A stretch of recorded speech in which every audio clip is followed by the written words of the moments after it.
Ce monsieur a porté assistance à sa sœur en Christ, sans même la connaître au préalable. Mais pour la remercier, elle décide de trahir sa confiance. Je vous invite à écouter attentivement cette histoire, car elle est remplie de leçons de vie. Merci et bon visionnage. Vous savez pourquoi vous êtes là aujourd'hui? Non, je ne sais pas. Mais vous connaissez la personne qui... Oui, je la reconnais. D'accord. J'ai l'impression que vous n'êtes pas content. Moi? J'ai l'impression que vous n'êtes pas content. Non, là, pas du tout. Je ne suis pas content. Okay. Alors, si vous êtes là, en réalité, c'est parce que Rosine veut vous parler.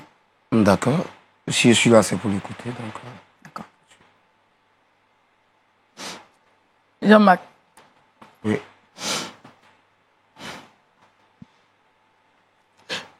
Je vais te demander pardon. Je vais te demander pardon du tout pour l'argent que tu m'as prêté. D'accord. Les 60 000 que tu m'as prêté. Je t'ai prêté combien? 600 000. D'accord, les 600 000, je t'écoute.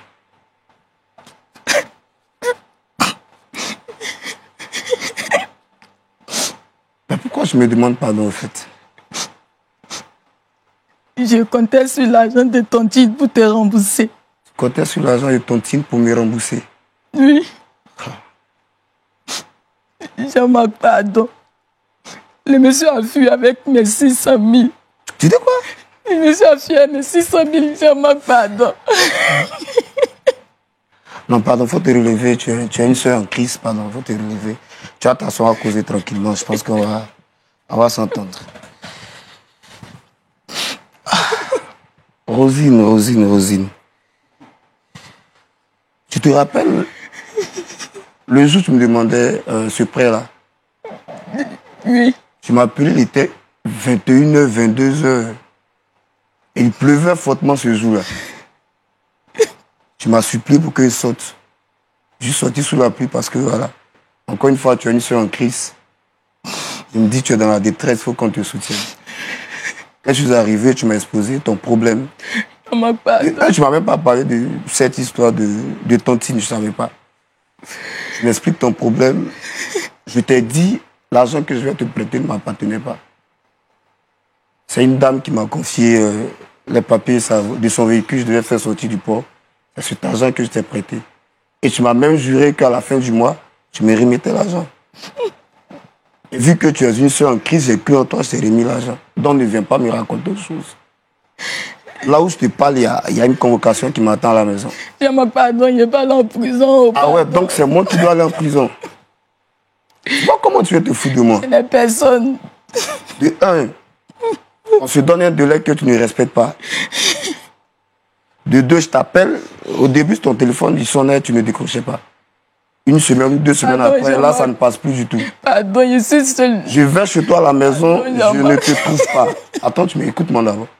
Je vais chez toi à la maison, je ne te trouve pas. Pardon. Je me rends à l'église, pensant que, ouais, au culte, tu vas te trouver. Tu ne vas pas à l'église. Et je te trouve ici, tu me demandes pardon. Ok. Le pardon, je peux l'accepter parce que tu n'as pas respecté le délai de remboursement. Je ne peux pas accepter un pardon ou un non-remboursement. Soit tu me rembourses l'argent des gens parce que la dame me traque. Là même, s'il rentre à la maison, peut-être que là-bas. Je ne dors même plus chez moi à la maison. Attends, Jean-Marc. Je dors chez des gens, chez des parents, chez des amis. Je demande pas. Je loue une maison à Abidjan, pourquoi? Donc, soit tu me rembourses les 600 000 de la dame, soit demain, je vais répondre à la convocation avec toi au commissariat. Pardon, je n'ai personne. Voilà, donc, Claudia, voici un peu mon avis sur ça. Soit mon argent, soit elle et moi, on ira au commissariat. Jean-Marc, pardon. Je n'ai personne. Ouais, mais moi non plus, j'ai personne. J'ai personne m'aider à rembourser. J'ai personne, moi non plus. J'ai besoin des 600 000 de la dame pour faire sortir son véhicule. Le délai même que j'ai donné à la dame, le délai est passé. Je suis obligé de mentir pour la mettre un peu en confiance. Il y a mon travail qui est en jeu. Il y a ma réputation qui est en jeu. Il y a toute ma vie qui est en jeu. Donc, soit les 600 000, soit on ira demain répondre à la convocation. Je demande pardon. Comment ça s'est passé le jour où vous lui donnez cet argent? Comme je disais, c'était dans la nuit. Ce jour-là, il pleuvait. Le jour, je ne me rappelle plus trop, mais c'est la nuit. Elle m'a appelé tout en pleurs. Donc, déjà, bon, je dormais. Je me réveille, en sursaut, je vois pratiquement 10 appels en absence, je crois. Donc, je regarde le numéro, je ne connais pas trop. Après, ça crépitait encore le téléphone, donc je décroche. Elle se présente, elle m'a dit non, qu'elle a un souci, si je pouvais l'aider. Donc, je ne voulais pas qu'elle arrive chez moi, vu que je suis célibataire, donc je ne voulais pas qu'elle arrive chez moi. Je lui ai demandé où elle était, elle m'a indiqué, je suis parti. Et elle m'a expliqué son problème. Vu qu'elle m'a donné toutes les garanties qu'elle pouvait me rembourser la somme à la fin du mois, je n'ai pas hésité, puisqu'on est tous de la même communauté, donc je n'ai pas hésité, je lui ai prêté les 600 000. Vous étiez informé qu'elle participait à une tontine? Non, ça je ne savais pas. C'est de suite, je viens d'apprendre. Et vous aussi, vous avez de la pression de votre côté? Ah ouais, une grande pression. Je disais, j'ai une convocation. Voilà, la dame, je lui ai donné un délai que je n'ai pas respecté. Et elle a besoin de son véhicule, de sa voiture. Elle a payé pour qu'on puisse faire sortir sa voiture du port. Donc, elle a besoin de son véhicule. Voilà. Donc là, plus la voiture due au port, il y a des indemnités qui s'ajoutent, donc ça devient compliqué. Je ne vais pas lui demander de me payer forcément les ajouts, les indemnités, les pénalités, pardon, mais qu'elle me restitue les 600 000 pour que je puisse faire sortir la voiture de la dame. Merci beaucoup, Jean-Marc. Merci.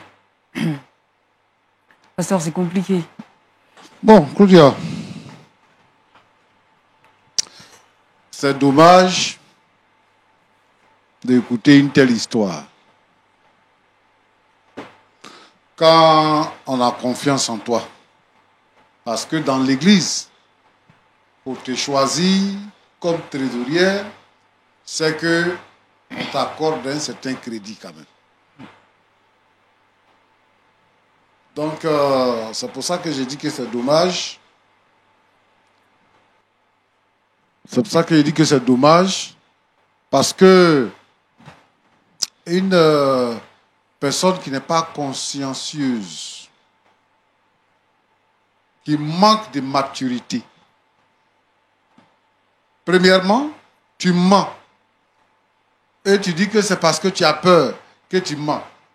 C'est-à-dire que le trésorier te demande, est-ce que tu as déposé l'argent? Je ne suis pas encore prête pour aller déposer l'argent. Il ne va pas te manger pour ça. Maintenant, tu vas vivre sur ton mensonge. Deuxièmement, tu vas arriver chez toi. Quelqu'un que tu ne connais pas. La personne te dit que j'habite dans l'immeuble. Mon gaz est fini. Tu veux lui donner l'argent. Et 600 000, tu laisses devant elle, tu descends pour aller faire monnaie, pour venir lui donner 2000. Ah, attends. Comment tu réfléchis? En ville ici, quelqu'un que tu ne connais pas, et tu prends pour prétexte que, comme je suis chrétienne, j'ai été ému de compassion. Chrétien. Bon. 600 000 francs est parti. Toi-même, tu ne fais rien de bon. Tu as 60 000 francs dans le mois. C'est-à-dire que depuis le début de l'histoire est faussée à cause du mensonge qu'il y a eu. Maintenant, je ne sais pas comment cette dame-là a su que tu avais l'argent là-bas pour venir jusqu'à toi et prendre l'argent dans le sac. On a dit qu'il était posé sur la table en plus, hein, l'enveloppe était posée sur la table. Mais c'est ça, c'est-à-dire qu'à ce moment précis-là, où elle doit aller faire un dépôt à la banque, c'est ça que cette femme-là choisit pour venir jusqu'à chez elle. Elle a su s'accompagner. Moi, je dis ça, les femmes elles-mêmes, elles parlent beaucoup. Est-ce qu'elle avait, ou bien elle-même n'a pas dit à quelqu'un que, on m'a donné l'argent pour aller déposer à la banque. Ça aussi, c'est possible. Bon, je veux dire juste que c'est faussé depuis la base. Elle n'a pas dit la vérité. Et Elle vit sur le mensonge. Maintenant, son mensonge, c'est ça qui est dévoilé aujourd'hui. Si, par exemple, elle avait expliqué au trésorier pour dire que, vraiment, c'est parce que je n'avais pas encore déposé l'argent que j'ai dit comme ça. Mais voilà ce qui m'est arrivé. On allait appeler les frères, les sœurs, on allait même voir le pasteur pour voir quelle solution trouver. Parce que tout de même, c'est l'argent de l'église. Donc, il faut dire à l'église que voici ce qui m'est arrivé. Mais tout ça là, rien n'a été fait. Donc, elle porte son fardeau. Je veux déconseiller aux frères et aux sœurs. Si vous avez un problème avec les biens de l'église, il y a un gestionnaire de l'église. Et le frère là, c'est ton supérieur. Et le pasteur est là. Donc, on peut trouver une solution au lieu de s'embobiner dans les problèmes. Tu t'en vas voir quelqu'un d'autre pour dire que voilà ma situation, aide-moi, dans un mois, je vais te rembourser. Et puis, tu n'es pas capable de rembourser dans un mois. Actuellement, là, tu ne sais plus où rentrer pour trouver l'argent. Parce que c'est sur tontine là que tu comptais. Tontine là aussi, quelqu'un a pris pour partir. Ma soeur, il faut aller voir le pasteur, il va prier pour toi. Parce que les problèmes de ces gens-là qui se multiplient sur toi là, ça, c'est pas normal. C'est pas normal. Ce sont des épreuves et qui peuvent avoir une base diabolique, ça peut être des attaques. Il faut aller voir le pasteur, il va prier pour toi. Toi-même, l'argent que tu vas aller déposer à la banque, on te prend ça. L'argent que tu as cotisé dans la tontine, on te vole ça aussi. C'est compliqué. Et moi, je pense que c'est un problème spirituel. Il faut qu'il se résolve. Bon, maintenant, le frère, il est devant une situation et il ne sait pas comment il va gérer ça. Quand tu dis que tu demandes pardon là, tu demandes pardon pourquoi? Il faut me dire, tu demandes pardon pourquoi? Tu veux qu'il te pardonne ou bien tu veux qu'il n'a qu'à laisser l'argent là parce que tu n'as pas l'argent. Tu pleures, tu dis je n'ai personne. Donc il n'a qu'à laisser l'argent là, tu n'as personne. Voilà. C'est ça? Non, je vais rembourser ça avec mon salaire. Ton salaire de 60 000 là? 90 000. C'est 90 000? Oui. Donc, tu vas rembourser ça comment? Je vais lui donner 90 000. Il va donner 90 000 pendant que jusqu'à ce que ça atteigne les 600 000. Mais toi-même, tu manges comment? Tu prends le taxi comment? On te paye 90 000, tu vas lui donner 90 000 francs. Tu vis comment? Pour atteindre les 600 000 francs.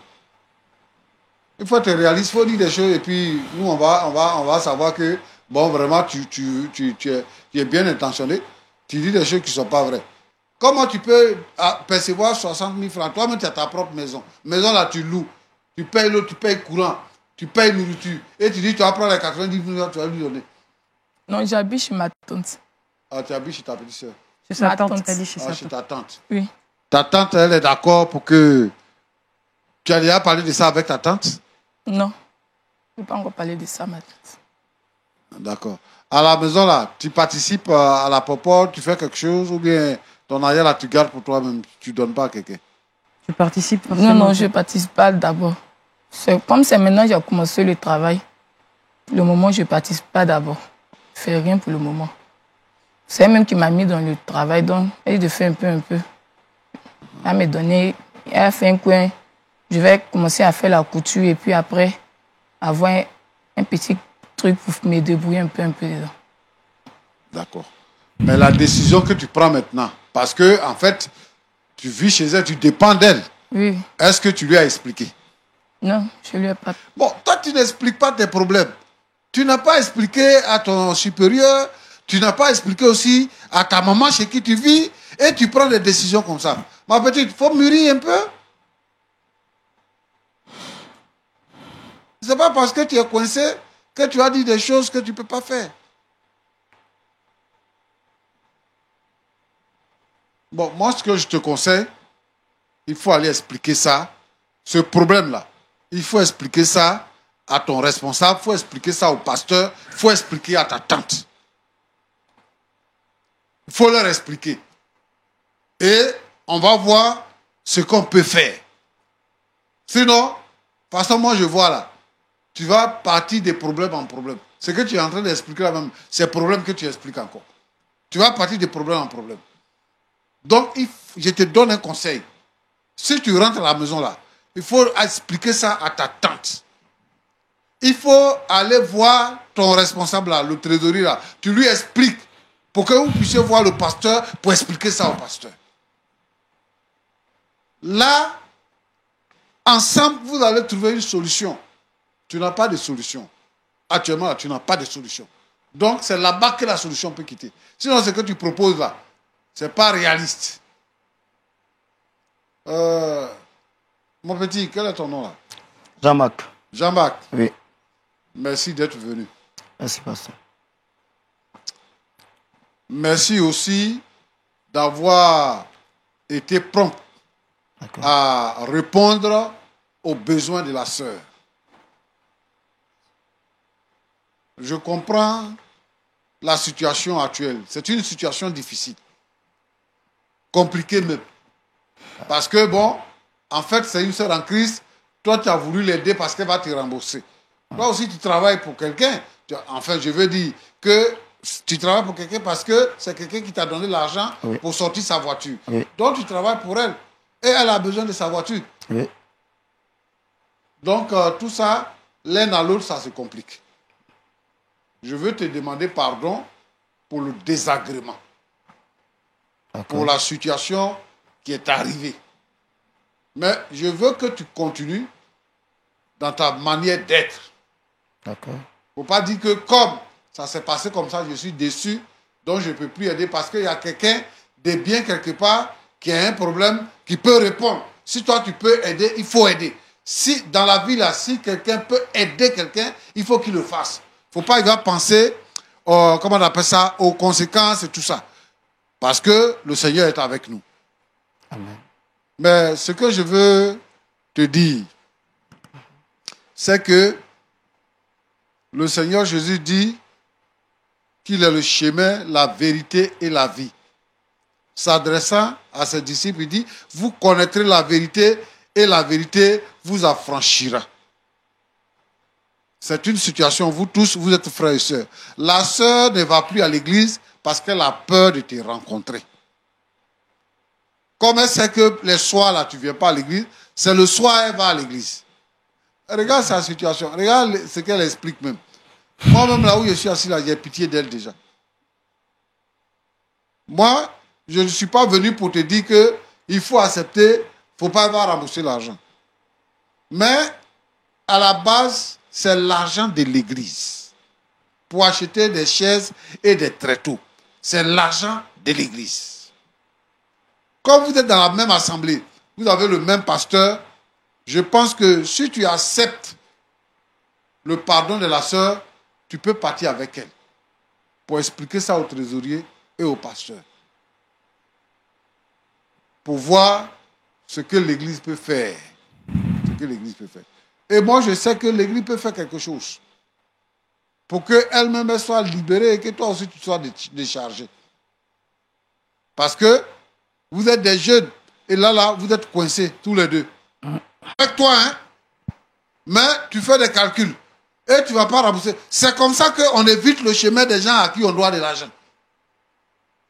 C'est pour ça que la Bible dit que il ne faut rien devoir à quelqu'un. Si tu dois devoir, il faut devoir que l'amour. Il ne faut pas devoir. Parce que si tu dois à quelqu'un là, pour lui rembourser, c'est compliqué. Donc, elle ne peut pas te rembourser ça. Mais moi, je pense que la communauté pourra aider à trouver des solutions pour que l'argent te soit remboursé. Donc, c'est ce que je voudrais dire. Vraiment, il faut l'accepter. Il faut comprendre. Elle n'est pas en train de te mentir. Elle dit la vérité. Elle est venue nous rencontrer vraiment pour qu'on puisse plaider auprès de toi. Mais suivez mes conseils, allez dans ce sens-là pour que les moyens soient trouvés et que chacun de vous puisse trouver la paix. Que Dieu vous bénisse. Amen. Amen. Voilà. Merci beaucoup, pasteur. Ok. Jean-Marc, Oui. je reviens vers toi. Est-ce que tu as été un peu soulagé parce que le pasteur a dit que... Ouais, tout ce qui est, j'allais dire parole de Dieu, c'est toujours apaisant. Surtout que ça vient d'un homme de Dieu, d'un pasteur, donc c'est toujours apaisant. Mais seulement, comme je le disais, je suis vraiment coincé. Je ne sais plus quoi dire à la dame. C'est tout mon souci qui est là. Je ne sais plus quoi dire à la dame. Il y a tout qui est en jeu. Il y a ma vie, ma réputation. Il y a mon boulot même qui est en jeu parce que je ne vais même plus au travail. Donc c'est là que ça coince. Le pardon, on dit toujours le pardon il est divin. Qui suis-je pour ne pas accepter le pardon de quelqu'un? Mais après, il y a d'autres réalités qui rentrent en ligne de compte. Et c'est là le problème.